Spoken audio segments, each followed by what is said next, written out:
Scotland again today. What we're going to be doing is, funnily enough, exploring the first use of the 1966 practice statement in a case involving a substantive rule of law. The first substantive use of the practice statement was in the 1972 case of Herrington and British Railways Board.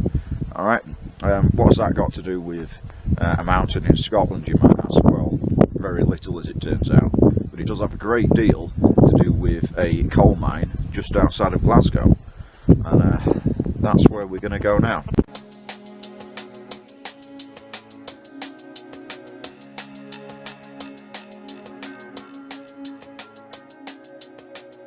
The Practice Statement 1966 was made in the House of Lords by the Lord Chancellor, Lord Gardiner. It meant that the House of Lords was no longer completely bound by its own previous decisions.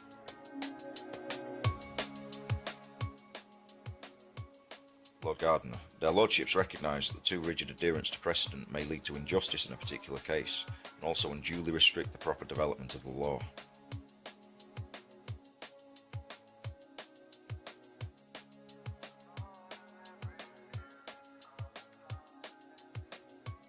They propose, therefore, to modify their present practice, and while treating former decisions of this House as normally binding, to depart from a previous decision when it appears right to do so.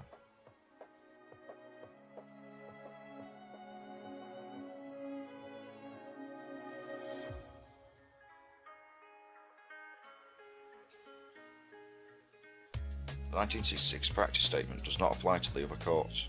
The Court of Appeal, see the case of Young and Bristol Aeroplane Company Limited.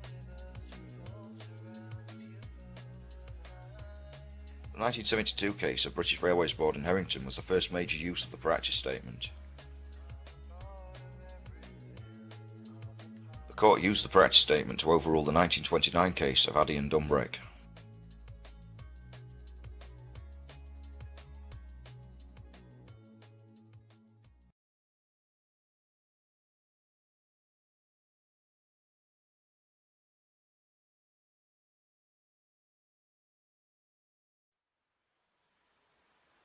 In Addie and Dumbreck, a child trespasser was killed by the pit wheel of Addie and Sons colliery, which was in a field near the village.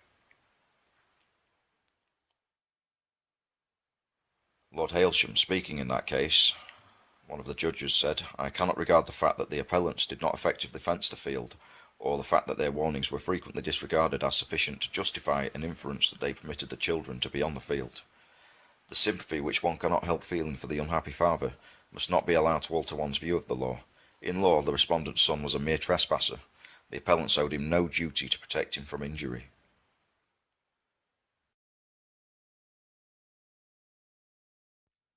Lord Buckmaster: innocent as the trespass was, there was no legal duty cast upon the appellants to afford protection against the danger which they must have known use of the land by the children almost necessarily involved.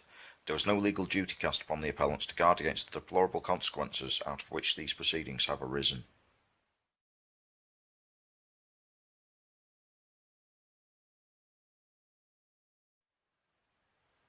It is quite true that there was a large unfenced gap through which children might reasonably be expected to wander, and it may have been that a few strands of barbed wire would at a little cost have prevented their entrance, but there was no legal obligation to establish such a barrier, and it is only a legal obligation with which we are concerned.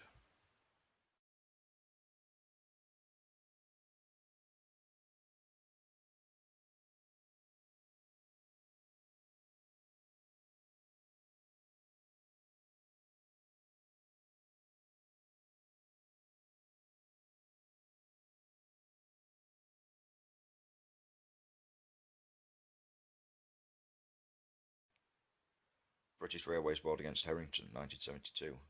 The Railways Board owned and operated an electrified railway line. They were also responsible for a fence alongside it which was in bad repair. There were sizable gaps in at least 3 places according to an inspection after the incident. A child of 6 years old went through one of the gaps in the fence and suffered a severe electric shock on the electrified line. It was established that if there were no holes in the fence, then the child would not have been able to get onto the track.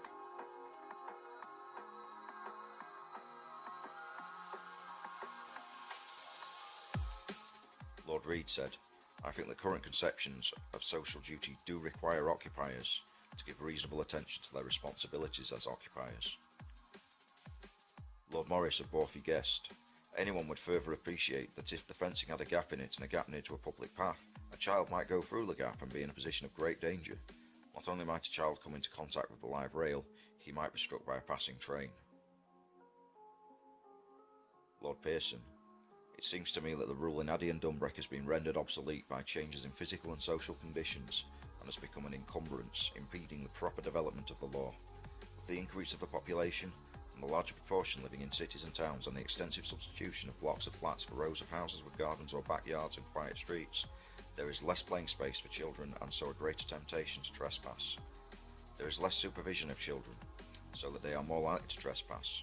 Also, with the progress of technology, there are more and greater dangers for them to encounter by reason of the increased use of, for instance, electricity, gas, fast-moving vehicles, heavy machinery and poisonous chemicals.